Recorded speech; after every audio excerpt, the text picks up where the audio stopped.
I'm now speaking with Phyllis Bragg. Phyllis, tell us about your sorority here.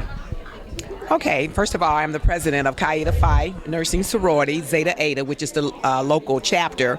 Chi Eta Phi Nursing Sorority, we are an international professional nursing sorority, and we're predominantly African Americans. First formed in 1932 in Washington, D.C., when black women were not allowed to be a part of any professional nursing sorority. We were established here in Fort Wayne in 1983.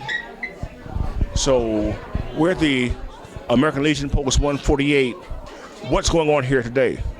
Today we are having an infant mortality awareness event. And the purpose of this is to bring awareness to our community. We were informed last January that our 46806 zip code had the highest black infant mortality rate. Black infants are 2.5 times more likely to die before their first birthday versus white babies. In the state of Indiana? That is correct. And then with the new data that was recently released for 2015, we also found out that our 46805 zip code is also one of the highest with black infant mortality. Why? Well, what we're looking at, a lot of the statistics is showing that these women are not getting early prenatal care. About 60% have not received early prenatal care, which means they need to be seeing a doctor within those first 24 days of that pregnancy so they can get started on multivitamins with folic acid in it. We're also finding that they are still smoking while they're pregnant. At least about 15% of black women are still smoking while they're pregnant. And the other thing is they're not putting those babies to sleep by themselves. So safe sleep is another factor. Babies should be sleeping alone, on their back, and in a crib. So what are you doing to get the word out to change that statistic? So doing events such as this one, we have all the available community resources here. There's a lot of free resources out in the community that we believe a lot of the blacks do not know about this.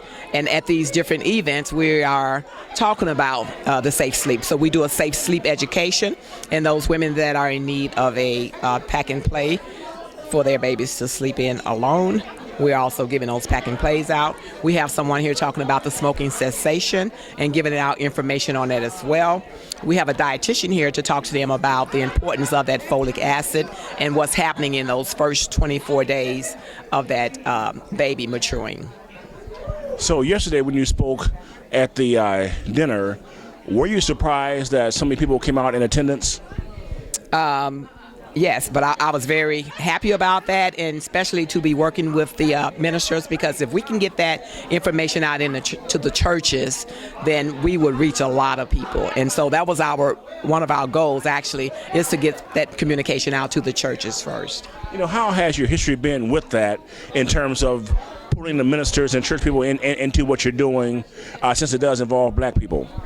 Actually, aside from yesterday when we had our videos that we produced. We had a video release open house, and we had some churches to attend that. We also had a dinner with Dr. Jerome Adams, and Dr. Jerome Adams is our health care commissioner for the state of Indiana, and there were some ministers at that event as well. And at that event we did show our videos for the first time, so that was prior to the video release. So we've had pastors at each one of our events, which is, you know, really a plus and a positive factor. So now the thing is to go into the churches and actually do that education, that awareness.